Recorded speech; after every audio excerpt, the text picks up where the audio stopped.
महाराज वसुदेव जी और देवकी उस कारागृह में बंद हैं और ये कंस अब इंतजार करता, अब इसको चैन नहीं है महाराज दिमाग में कि अब इसको अपनी मृत्यु की चिंता होने लगी। दिन रात उसी की सोच में लगा रहता है, इसको मृत्यु का डर बना रहता है। अब वो इंतजार करता है, दूतों को भेजता है क्या कोई संतान हुई।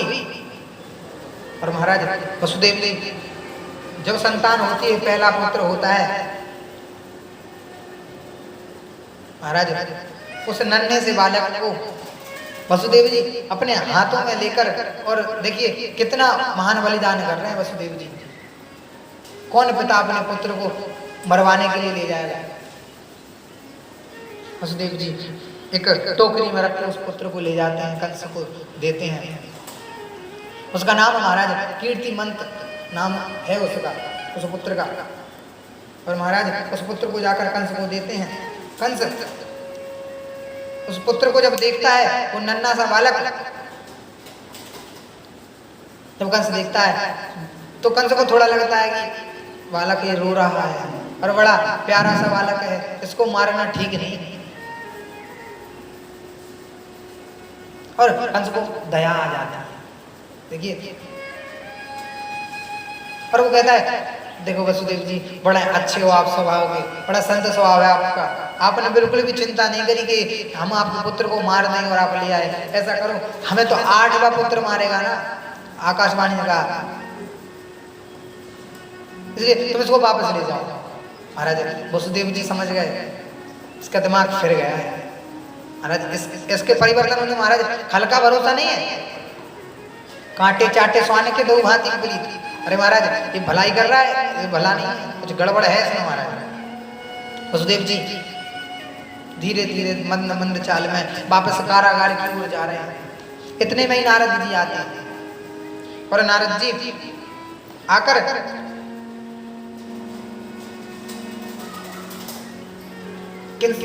जो कंस है ना, वो नारद जी की हर बात को मानता है। महाराज उस कंस के पास जब नारद जी आते हैं, नारद जी को दंडवत प्रणाम करता है कंस। नारद जी कहते हैं कंस मैं तो तुम्हें विद्वान समझता था, मैं तो तुम्हें बुद्धिजीवी समझता था, तुम तो महामूर्ख निकले। कंस ने कहा गुरुदेव कैसी बात कर रहे हो आप, मैंने क्या मूर्खता की।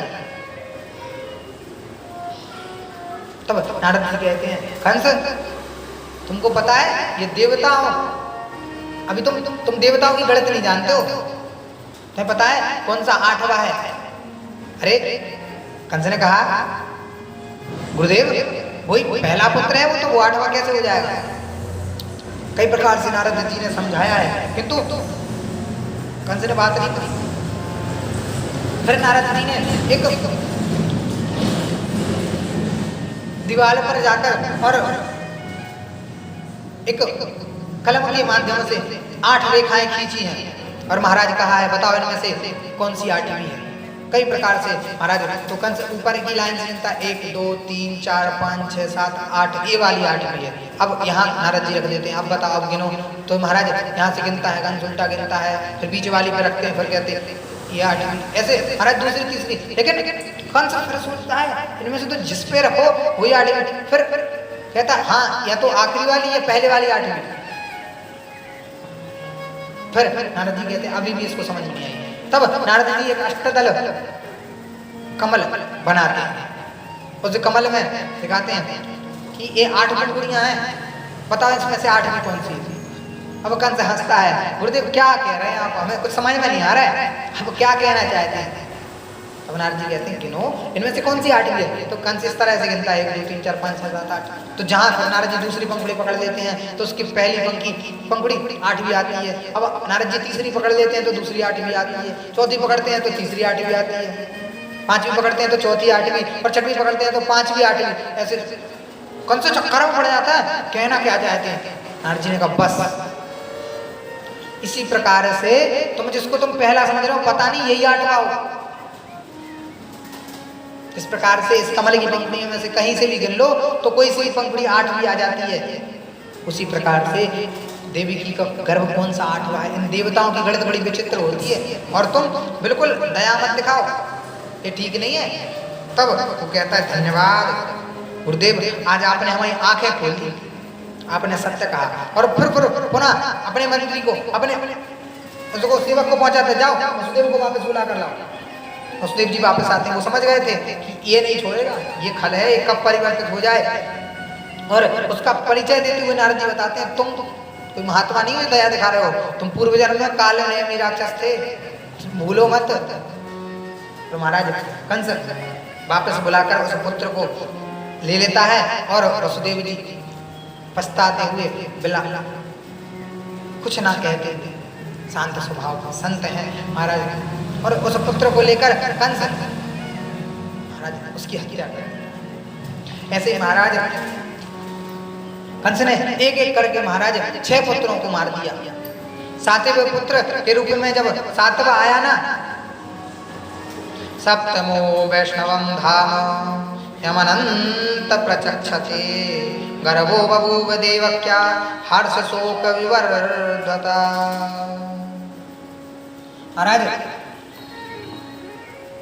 7वें पुत्र के रूप में संकर्षण भगवान उनके गर्भ में आते हैं और जब वो उत्पन्न होते हैं महाराज, उत्पन्न होने के पहले ही ये सूचना सब लोगों को लग जाती है कि देवकी का 8वां जो गर्भ था ना वो नष्ट हो गया, वो गर्भ में ही नष्ट हो गया।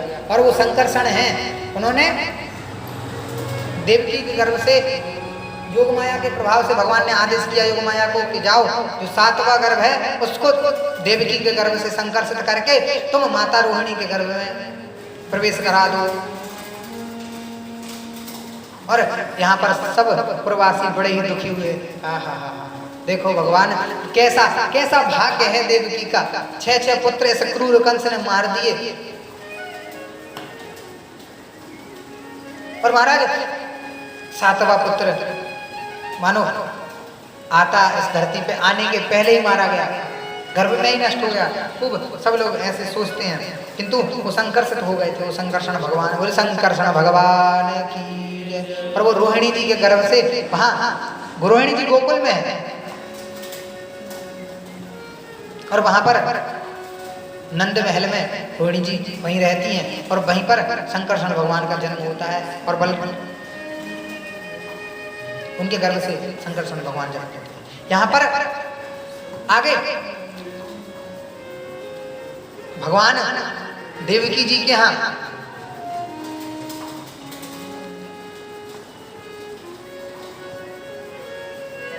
जन्म लेने के पूर्व योग माया को आज्ञा देते हैं कि अब आगे की लीला तुमको संपन्न करनी है और तुम जाकर यशोदा के गर्भ से जन्म लेना योग माया के रूप में और कन्या के रूप में तुम जन्म लेना। और यहाँ पर देवकी के गर्भ से मैं देवकी की 8वीं संतान के रूप में जन्म लूंगा। और महाराज सब कुछ देव माया को आदेश देकर भगवान मैया के गर्भ में आते हैं, देवकी जी के गर्भ में भगवान आते हैं। बोले सच्चिदानंद भगवान की जय। और जब भगवान देवकी जी के गर्भ में आते हैं तो उनके गर्भ की स्तुति वो देवता लोग करते हैं। और देवता उनकी स्तुति किस प्रकार से करते हैं, उनको सत्य स्वरूप जानकर देवता स्तुति कर रहे हैं। ओम सत्य व्रतम सत्य परम त्रिसत्यम सत्यस्य योनि निहते च सत्यम सत्यस्य सत्यामृत सत्य नेत्र सत्यात्मकम त्वं शरणं प्रपन्ना। महाराज भगवान आप जो हैं सत्य व्रत हैं, सत्य रूपी व्रत को धारण करने वाले हैं। आप सत्य परायण हैं, सत्य परम आप ही मानो सत्य हैं और आप ही त्रिसत्य हैं। अर्थात जो 3 काल होते हैं ना, भूत भविष्य और वर्तमान, इन तीनों कालों में रहने वाले को त्रिसत्य कहते हैं। और इन तीनों कालों में भगवान हमेशा विद्यमान रहते हैं। वो पहले भी थे, वो वर्तमान में भी हैं और वो आगे भी रहेंगे, इसलिए त्रिसत्यम कहा है। और सत्यस्य योनि, आपसे ही सत्य का जन्म होता है। नियते च सत्यम, आप में ही सत्य प्रतिष्ठित है। और सत्य से सत्यामृत सत्य अमृत, और आप सब प्रकार से सत्य हैं। ऐसे सत्यव्रत भगवान को, ऐसे सत्यात्मक भगवान को मैं प्रणाम, हम आपकी शरण में आए हैं। और इस प्रकार से देवता लोग उनके गर्भ में स्तुति करते हैं। और भगवान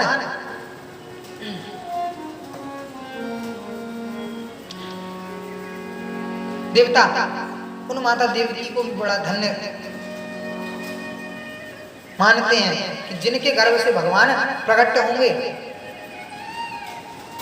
इस प्रकार से देवता लोग स्तुति करके चले जाते हैं और वो देखते हैं कि भगवान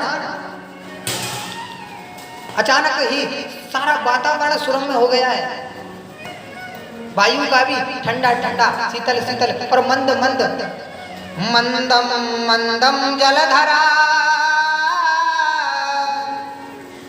मंदम मंदम जलधरा जगजुरनु सागरम, वो मंद मंद जलधारा कहती है और वो नदी के रूप में परिणत होकर सागर की ओर जाती है, कल कल ध्वनि करती हुई। पक्षियों की चहचहाहट है महाराज, रात्रि की वेला है महाराज। वन के सारे फल पुष्प, देखिए विपरीत स्थिति है। रात्रि के समय में जहाँ पेड़ सुसुप्ति अवस्था में रहते हैं, वहीं पेड़ ऐसे जागृत अवस्था में प्रतीत हो रहे हैं महाराज। सब में फल लगे हुए हैं, बढ़िया फल से लद गए हैं। नदियाँ भी शीतल जल बहाने लगी हैं, तालाब भी जल से भर गए हैं, झरने भी बहने लगे हैं, भूमि भी हरी भरी हो गई है। और भगवान ऐसा रूप धारण करके वहां आए हैं। तमद्भुतम बालकमाम्बुजे क्षणम चतुर्भुजम शंखगदायुधायुधम श्रीवत्सलक्ष्मं गलशोभिकोत्सवं पीताम्बरं सान्द्रपयोधसौभगम्। इस प्रकार से चतुर्भुजा के धारण करके शंख चक्र गदा पद्म इत्यादि शिवभूषित होकर भगवान वहां आए हैं। और फिर गर्भ में जो बालक है, उस बालक के रूप में भगवान मानो गर्भ के बालक के रूप में ही अवतार लेते हैं। और यहाँ पर भगवान का जन्म हुआ है। बोले बाल कृष्ण लाल की जय। और भगवान ने उस रात्रि में, उस रोहिणी नक्षत्र की रात्रि में भगवान ने मैया देवकी के गर्भ से जन्म लिया है। वसुदेव जी शांत चित्त हैं और भगवान उन्हें प्रेरणा देते हैं कि अब तुमको मुझे ले जाकर नंद गांव में जाना है, जहां पर नंद जी हैं, और वहां पर कन्या का योग माया के रूप में, कन्या के रूप में योग माया वहां उपस्थित हैं, उनको लेकर यहाँ आना है। तो मानो उनके मन में ये विचार आता है कि ये जो दरवाजे लगे हैं इस कारागृह के, इनको मैं कैसे तोड़ूं, इनको मैं कैसे लांग कर जाऊं। भगवान ने कहा चिंता मत करो। और भगवान ने स्वतः ही, जब भगवान अनुकूल हो जाते हैं ना, तो महाराज सब व्यवस्थाएं बन जाती हैं अपने आप।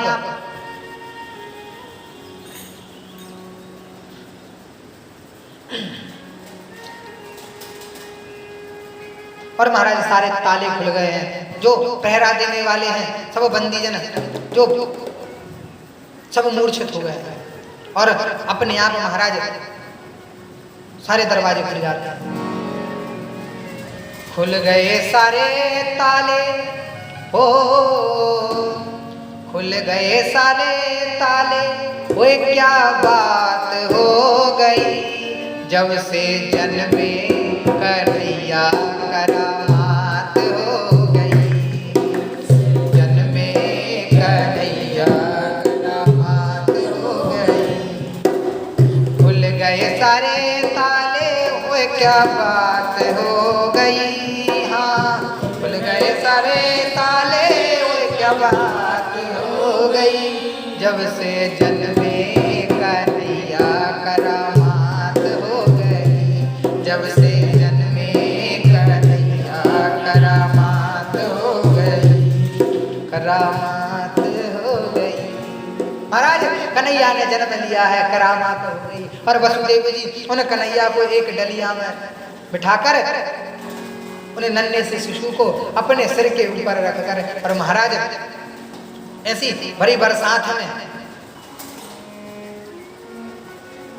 और महाराज लेकर नंदगाम की ओर प्रस्थान करते हैं। यहाँ पर महाराज उसी रात्रि की अवस्था में यमुना जी को पार करके जब वो नंदगाम की ओर जाते हैं तो यमुना जी में जब प्रवेश करते हैं तो महाराज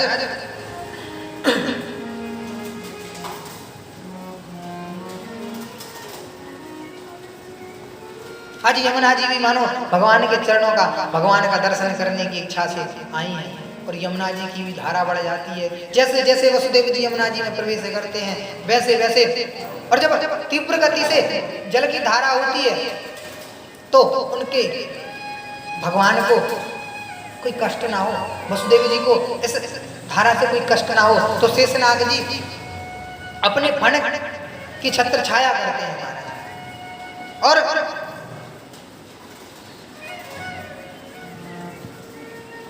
यमुना जी बार बार भगवान के चरण स्पर्श करने का प्रयास करती हैं, भगवान को छूने का, भगवान को देखने का प्रयास करती हैं।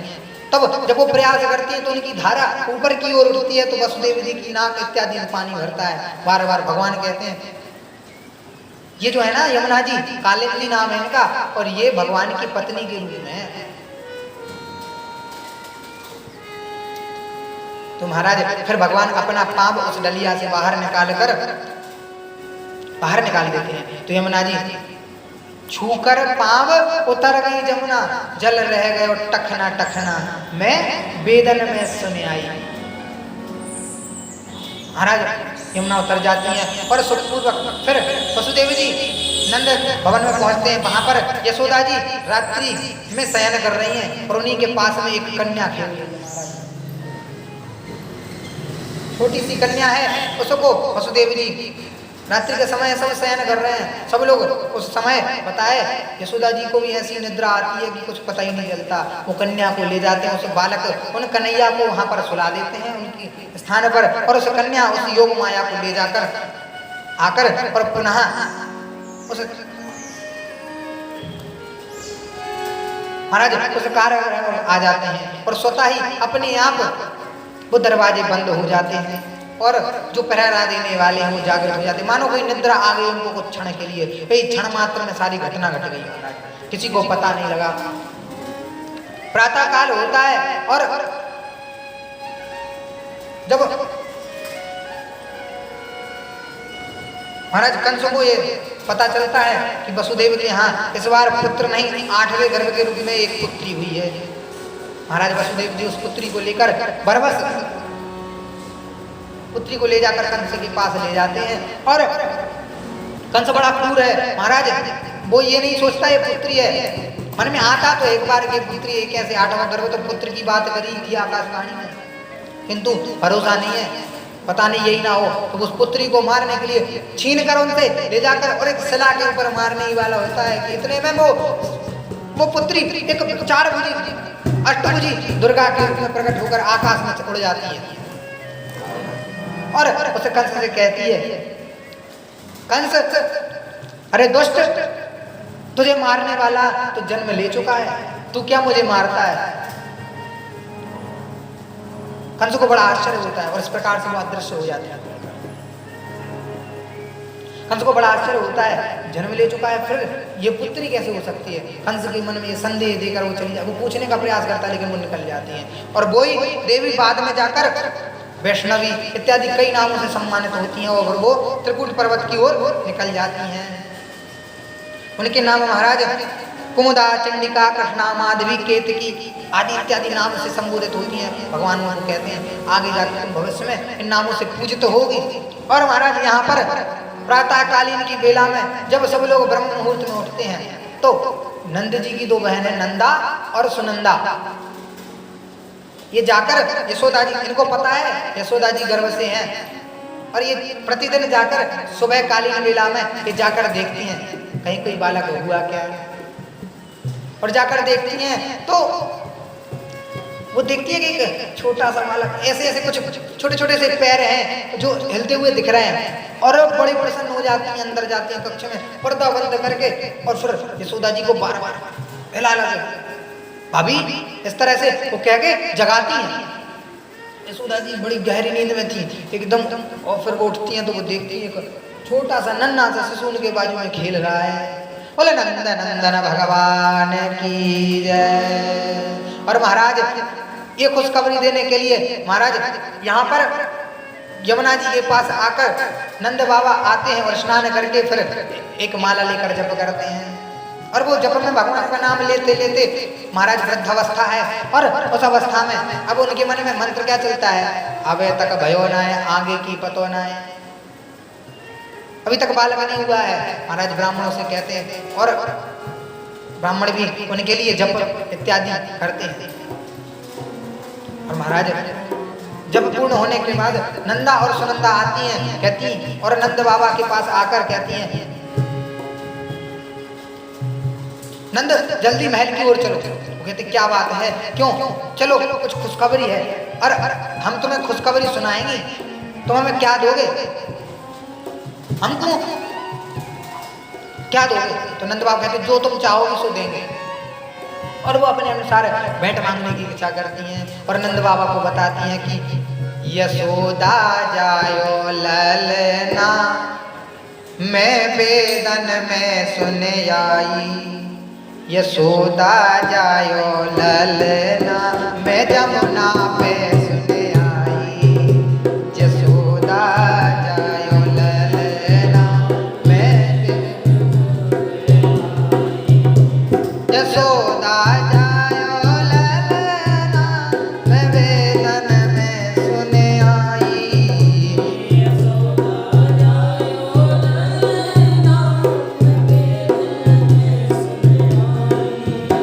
यशोदा यशोदा जायो ललना मैं वेदन में सुन आई, यशोदा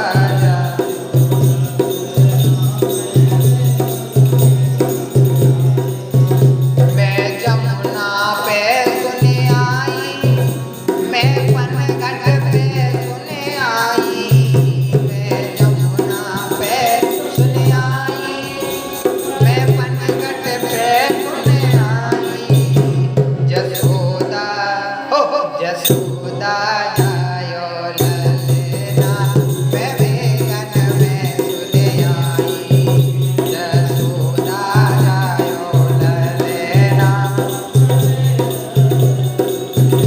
और महाराज इस प्रकार से वो नंद बाबा को सूचना देती हैं, मैंने सुना है और मैं तो आंखों से भी देख के आई हूँ, यशोदा ने बड़े सुंदर से एक सांवरे से लल्ला को जन्म दिया है।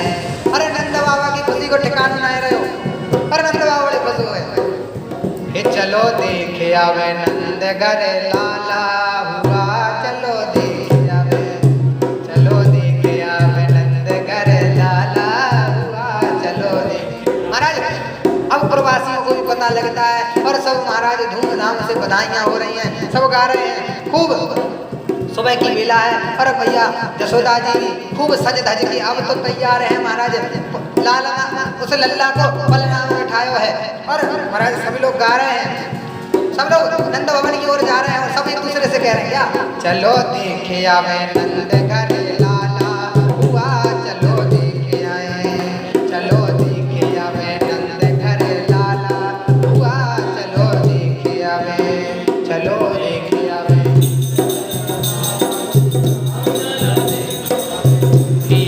वंश चंद्र वंश का उजाला हुआ, चलो देखे आवे, यदुवंश चंद्र वंश का उजाला हुआ, चलो देखे आवे, चलो देखे आवे, चलो देखे आवे, चलो देखे आवे,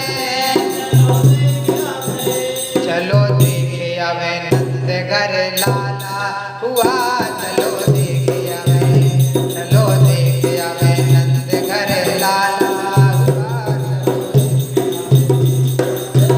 सखी ब्रज के सब ग्वाल, सखी ब्रज के सब ग्वाल होके दिल में खुशहाल, सखी ब्रज के सब ग्वाल होके दिल में खुशहाल। वैसे हो भैया गर्दन में डाल, नाचे दे दे के ताल, नाचे दे दे के ताल। आज नंद का नसीब, आज नंद का नसीबा उजाला हुआ, चलो देखे आवे, चलो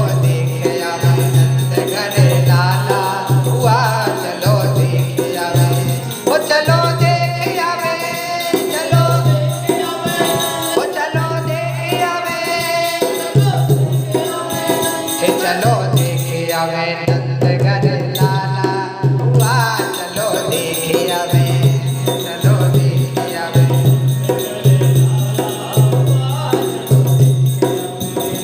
आज ब्रज के महाराज करने भक्तों का काज, आज ब्रज के महाराज जुड़ा सारा समाज करो दर्शन सब आज, जुड़ा सारा समाज करो सुख नैनों को, सुख नैनों को पहुँचाने वाला हुआ, चलो देखे हमें, चलो देखे हमें नंद घर लाला हुआ, चलो देखे हमें, चलो देखे हमें, चलो देखे हमें, ओ चलो देखे हमें, चलो ओ चलो देखे हमें नंद घर लाला हुआ, चलो देखे हमें, चलो देखे हमें नंद घर लाला हुआ, चलो देखे हमें। तो भैया नंद भवन में लाला भयो है, बधाई हो, बधाई हो, बधाई हो। और आज नंद जी की खुशी का ठिकाना नहीं है, मैया यशोदा भी बड़ी खुश हैं और नंद में खूब नंद महल में खूब महोत्सव हो रहा है। महाराज आज की कथा को नंद महोत्सव से ही विराम करेंगे। आज खूब नंद महोत्सव होने दो, कल की कथा को बधाई के साथ खूब उस महोत्सव में शामिल होंगे और कल इसके आगे के प्रसंग का वर्णन होगा, भगवान की बाल लीलाओं का वर्णन होगा। आज की कथा को यहीं पर विराम देते हैं। महाराज जी हमारी कथा में बड़े ही सहयोगी आदित्य नारायण आदित्याचार्य जी महाराज और श्री संजय कृष्ण जी महाराज और सभी श्रोता वृंद जो भी यहाँ कथा सुनने आ रहे हैं खूब सहयोग दे रहे हैं। सभी को ज्ञात अज्ञात सबको खूब हृदय से धन्यवाद।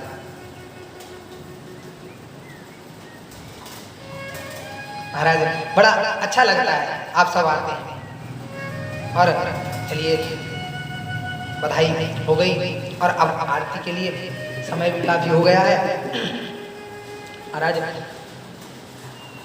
ओम ज्वालामन्यक्षपुष्पाणि समर्पयामि।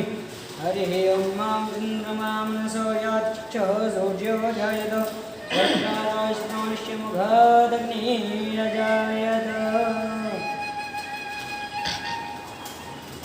आराधिक्यम् आरती बाल कृष्ण की कीजिए, हाँ आरती बाल कृष्ण की कीजिए, अपनो जन्म सुफल कर दीजिए, अपनो जन्म सुफल कर दीजिए। आरती बाल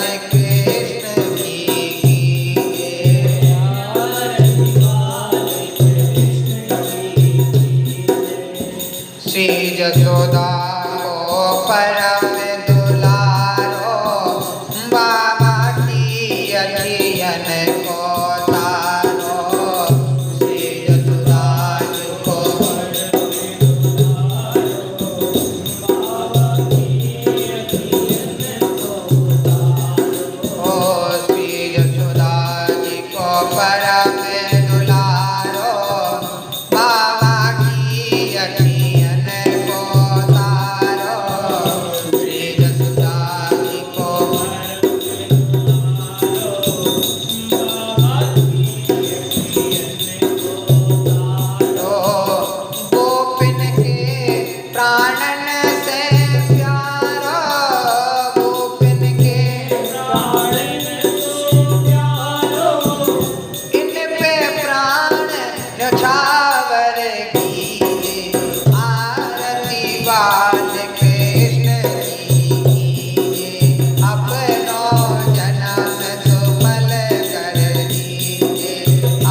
राधा वर कृष्ण कन्हैया, श्री राधा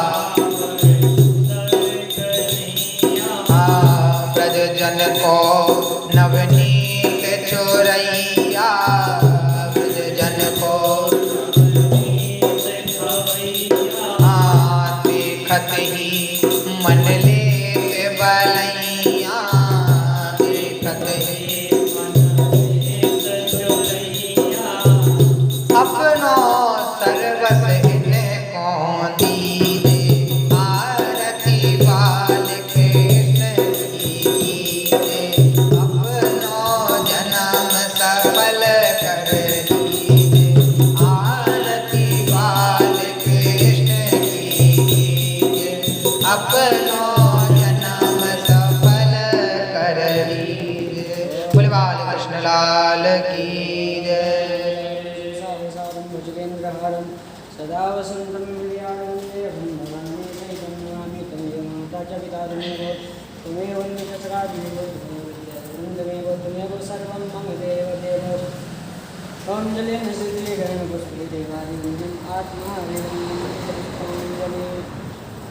हरे अम्मा ॐ तेन जगमयन्तदेवास्तानि धर्माणि प्रथमान्यासन्न देहनागं महिमानः सचिन्तयतपूर्वे साध्याः सन्ति देवाः। हरिः ॐ नन्दनन्दनाय विद्महे यशोदानन्दनाय धीमहि तन्नः श्रीकृष्णः प्रचोदयात्। देवन्दिगापुलिचम्पकपाटिलाब्धे पुनः गजादिकर्देवसालपुष्पै विलवप्रवाहजलसेदलमञ्जुलेभिः त्वां पूजयामि जगदीश्वर मे प्रसीद। नानासुगन्धिपुष्पाणि यथा कालोद्भवानि च पुष्पाञ्जलिर्मया युक्तविहारपरमेशद मन्दपुष्पाञ्जलिं समर्पयामि। बोले श्रीमद्भागवत महापुराणे की जय, बालकृष्ण लाल की जय, व्यास जी महाराज की जय, सुखदेव जी महाराज की जय।